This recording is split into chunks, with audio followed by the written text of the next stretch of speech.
এতগুলো ফুল গাছের ভিতর থেকে আমি কি কিনলাম।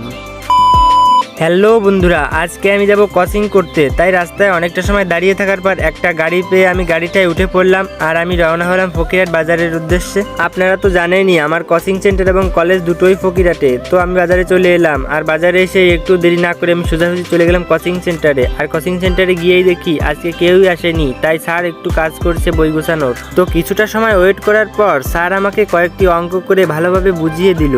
তো তারপর আমি সেখান থেকে বেরিয়ে পড়লাম আর বাজারের ভিতর চলে গেলাম সোজাসুজি। বাজারের ভিতর গিয়ে যেটা দেখতে পেলাম সেটা তো আপনারাই দেখতে পাচ্ছেন। দেখুন কত সুন্দর সুন্দর ফুল গাছ উঠেছে এখানে বিক্রির জন্য। ফুল গাছগুলোকে দেখতে খুবই অসাধারণ লাগছে। তো আমিও কিন্তু দুটো ফুল গাছ কিনেছি। এই দেখুন একটি টগর গাছ আর একটি গোলাপ ফুল গাছ। তারপর আমি উঠে পড়লাম গাড়িতে। এই দেখুন টগর গাছটি আর এই গোলাপ ফুল গাছটি নাকি 3 কালারের ফুল ফুটবে। তো আমি রওনা হলাম বাড়ির দিকে। আর আপনারা ভালো ভালো ভিডিও পেতে চ্যানেলটিকে সাবস্ক্রাইব করবেন।